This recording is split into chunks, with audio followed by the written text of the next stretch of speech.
Pemirsa, lalu apa saja yang menjadi faktor hingga buruh membakar pabrik? Kita langsung bergabung bersama Kapolres Halmahera Tengah AKBP Niko A. Setiawan. Selamat siang, Pak Niko. Selamat siang, Mbak. Baik, Pak Niko, apa sebenarnya yang terjadi dan hingga akhirnya pabrik dibakar oleh para buruh?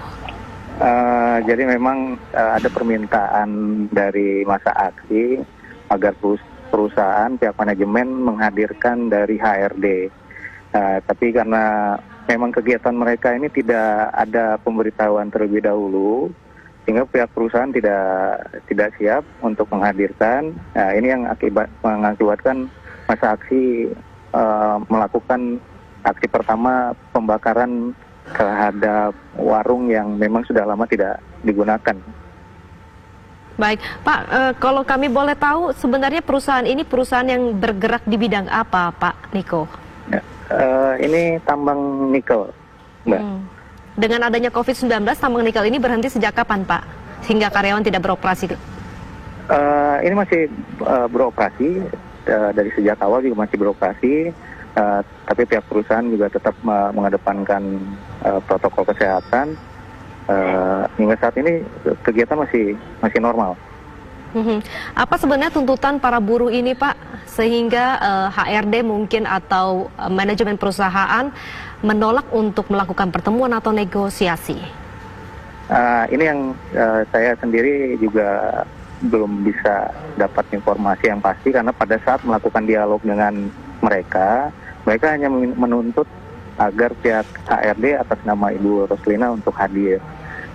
Kalau dari tuntutan-tuntutan yang saya baca melalui selebaran yang saya dapatkan dari mereka, ya beberapa sudah pernah diakomodir dan melalui pertemuan antara pemerintah daerah, dalam hal ini Bupati, kemudian Serikat Pekerja dan juga dari pihak perusahaan. Tidak ada rinci begitu, Pak, ya? Misalnya ada beberapa perusahaan yang saat ini mungkin mendemo perusahaannya karena menolak PHK, kemudian menuntut THR penuh, kemudian menuntut pembayaran gaji penuh. Untuk yang perusahaan ini di Halmahera Tengah lebih menekankan kepada yang bagian mananya, Pak? Memang dari semua perusahaan yang masih berjalan, khususnya di wilayah Wenda Tengah ini, yang masih berjalan normal adalah perusahaan IWIP ini. Sebenarnya kalau dari pihak perusahaan sendiri, kalau ada permasalahan yang belum ada titik temu, mereka masih membuka pintu pertemuan. Dan itu dibuktikan beberapa minggu yang lalu itu sudah ada pertemuan antara pemerintah daerah, Serikat Pekerja, kemudian dengan perusahaan, dan itu semua yang saya monitor sudah diakomodir. Pak, kondisi saat ini seperti apa di sana, Pak? Apakah terlihat begitu banyak kerusakan dan berapa persen kerusakan yang terlihat di sana?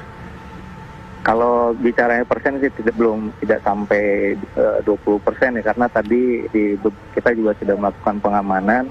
Kebetulan mereka berpencar ke beberapa titik sehingga tidak bisa kita